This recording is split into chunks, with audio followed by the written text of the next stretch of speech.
एक बेहद गरीब सपेरा होता है जो गली-गली घूमकर अपना पेट पालने के लिए सपेरा साँप को लेकर घूमता है।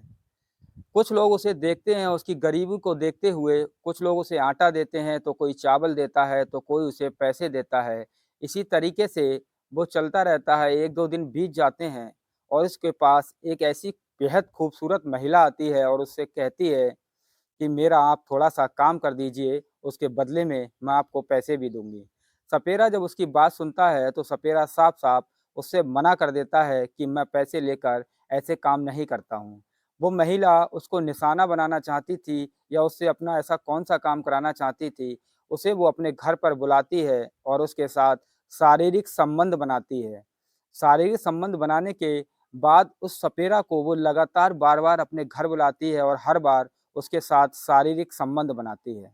सपेरा भी उसकी बातों में आ जाता है और ये दोनों मिलकर एक कत्ल को अंजाम देते हैं, जो क्राइम की घटना आज मैं आपको बताने जा रहा हूँ, ये सच्ची घटना है। उत्तराखंड का एक जिला लगता है नैनीताल और नैनीताल का एक कस्बा लगता है हल्द्वानी शहर में रहते हुए इन लोगों ने इस वारदात को अंजाम दिया। ये घटना 15 जुलाई 2023 की ये घटना है। इस घटना का जब खुलासा हुआ तो लोग सोचने पर हैरान हो गए कि आखिर कैसे इस घटना को अंजाम दिया गया होगा। आज की जो क्राइम की कहानी मैं आपको सुनाने जा रहा हूँ, ये हल्द्वानी की कहानी है। नमस्कार, मेरा नाम है रविंदर गंगवार और ऐसी ही सच्ची घटना मैं आपके पास लेकर आता हूँ। इसीलिए आप एक बार चैनल को सब्सक्राइब ज़रूर करें और बेल आइकन दबाएँ। 15 जुलाई 2023 को एक क्रॉसिंग लगती है, 3 पानी क्रॉसिंग जो हल्द्वानी में है और हल्द्वानी में एक कार खड़ी थी और उसमें ज़रा-सी भी हलचल नहीं हो रही थी। सुबह-सुबह का वक़्त था, तो एक व्यक्ति उस कार की तरफ देखता है कि कार तो स्टार्ट है, लेकिन कार में ना तो कोई आगे बढ़ रहा है, ना कार पीछे बढ़ रही है, ना ही इसमें कोई दिख रहा है। आखिर ऐसा क्यों हो रहा है? वो व्यक्ति उस कार के पास जाता है और कार में जब देखता है, तो एक व्यक्ति औंधे मुँह यानी कि नीचे को पड़ा होता है और बेहोशी की हालत में होता है। वो व्यक्ति पुलिस को सूचना देता है और पुलिस वहाँ पहुँचती है और उस व्यक्ति को जब निकालती है, तो वो सोचते हैं कि इसके शायद एसी की घुटन की वजह से या ज़्यादा शराब पीने की वजह से हालत ख़राब हो गई है।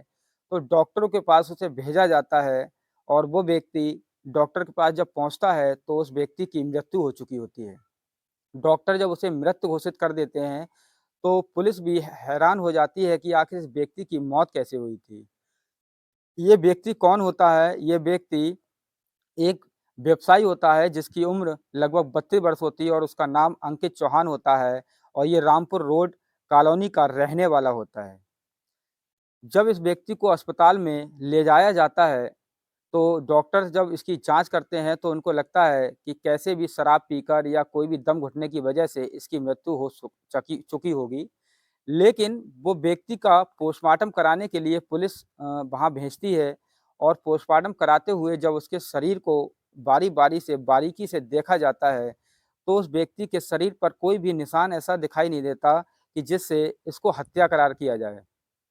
डॉक्टर चेक करते होते हैं लेकिन जब उसके पैरों की तरफ पहुँचते हैं, तो वहाँ पर एक कटा हुआ यानी कि 2 निशान थे, जिस जैसे कि साँप के काटने के निशान होते हैं।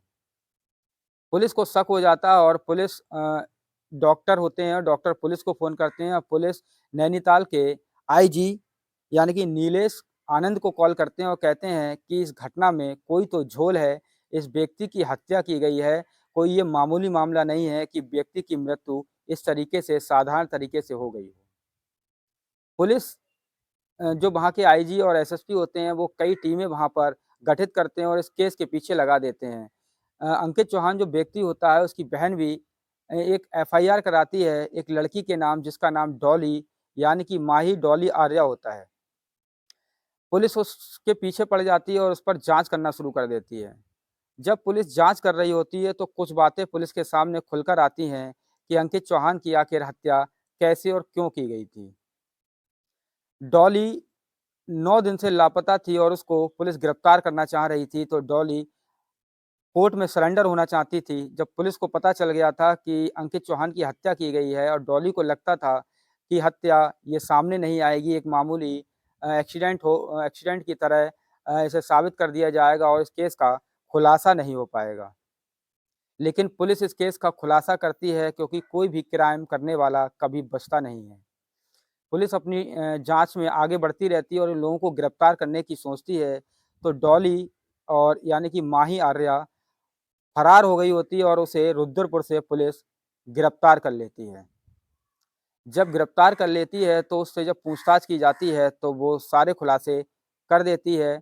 बताती है कि जब उसकी उम्र बहुत कम थी तो वो गलत हाथों में पड़ गई थी और गलत हाथों में पड़ने के साथ ही उसको ऐसी महिलाओं से उसके संबंध हो गए जो कुछ लोग उससे धंधा कराते थे या उसके साथ सेक्स रैकेट में भेजते थे। माही गोरापड़ाव निवासी की रहने वाली है और जो उसका एक साथी होता है, उसका दोस्त होता है, वो भी उससे प्यार कर रही होती है। उसका नाम दीप कांडपाल होता है और ये खफेरा अ, हंदीचूड़ का रहने वाला होता है और एक सपेरा इसमें शामिल होता है जिसका नाम रामनाथ होता है और ये बरेली के भोजीपुरा का रहने वाला होता है। जब इस केस का खुलासा होता है तो सभी आरोपियों को गिरफ्तार किया जाता है और इनसे जब पूछताछ की जाती है तो इस केस का खुलासा होता है। सपेरा बताता है कि इसने मेरे साथ शारीरिक संबंध बनाकर मुझे इस केस में फांसा और इस हम उसको 8 दिन पहले मारना चाहते थे, लेकिन 8 दिन पहले यानी कि 7 जुलाई को उसे शराब पिलाई, उसके साथ डांस किया, लेकिन उसे मारने में नाकाम रहे। उनको मौका 15 जुलाई यानी कि जब बॉडी कार में मिली थी उससे 1 दिन पहले यानी कि 14 जुलाई को उसे रात में सपेरे से कटवा कर गाड़ी में बिठाया गया था और गाड़ी को क्रॉसिंग पर छोड़ा गया था। पुलिस जाँच कर रही थी, सीसीटीवी कैमरे में भी काफ़ी सबूत मिले थे कि ये लोग उसे छोड़कर सांप से कटवाने के बाद कार में चले गए थे और एक दूसरी कार उन्हें लेने आई थी, जिससे वो वहाँ से भाग गए थे। पुलिस ने इसका खुलासा करते हुए सभी आरोपियों को गिरफ्तार कर लिया और सभी को कस्टडी में यानी कि जेल भेज दिया और जेल भेजने के बाद पुलिस ने उस केस में चार्जशीट भी दाखिल करेगी। हो सकता है इसमें तगड़ी चार्जशीट दाखिल की जाए कि ऐसी कोई भी घटना कभी ज़िंदगी में कोई किसी के साथ ना कर पाए। जो वहाँ के आईजी थे, नीलेश आनंद, उन्होंने ये भी बताया कि इस लड़की का अफ़ेयर इस जो एक दूसरा व्यक्ति था दीप कांडपाल, उससे भी चलता था और अंकित चौहान की हत्या आखिर क्यों की गई थी, इसकी वजह भी पुलिस ने खुलासे में बताई। दीप कांडपाल और अंकित चौहान ये दोनों इस माही के प्रेमी थे और इन दोनों को एक-दूसरे के बारे में पता नहीं था। जब अंकित चौहान को पता चलता है तो वो उस पर रोक-टोक करने लगता है। जब रोक-टोक करने लगता है तो माही इस चीज़ से खिसिया जाती है और कहती है कि आज तक जीवन में मेरे साथ किसी ने रोक-टोक नहीं की, मुझे जो भी करना था वो करती थी। तो इस मामले में उसका दोस्त जो होता है दीप कांडपाल, वो उसका साथ देता है और उसके घर में नौकर और नौकरानी जो होते हैं वो भी उसका साथ देते हैं और उसकी हत्या की प्लानिंग की जाती है कि अंकित चौहान को रास्ते से हटाना बहुत ज़रूरी है। तो एक सपेरे का इस्तेमाल किया जाता है, एक महिला एक सपेरे के साथ अवैध यानी कि शारीरिक संबंध बनाती है सिर्फ़ इसलिए कि अंकित चौहान उससे प्यार करता था और उसके रास्ते का रोड़ा बनना था। उसे हटाने के लिए उन्होंने सपेरा का सहारा लिया और कोबरा साँप से 2 बार उसके पैरों में कटवाया क्योंकि एक बार कटने के बाद उसे कुछ भी नहीं हुआ तो दोबारा उसके पैर में काटा गया।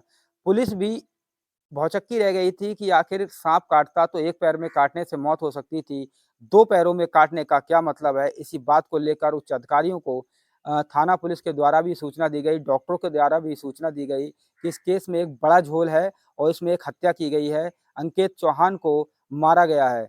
पुलिस ने खुलासा करते हुए सभी आरोपियों को दबोच लिया और न्यायिक हिरासत में लेकर उन्हें जेल भेज दिया। नमस्कार, मैं हूँ रविंदर गंगवार। अगर आपने मेरा चैनल सब्सक्राइब नहीं किया है, तो प्लीज़ एक सब्सक्राइब ज़रूर करें। जय हिंद, जय भारत।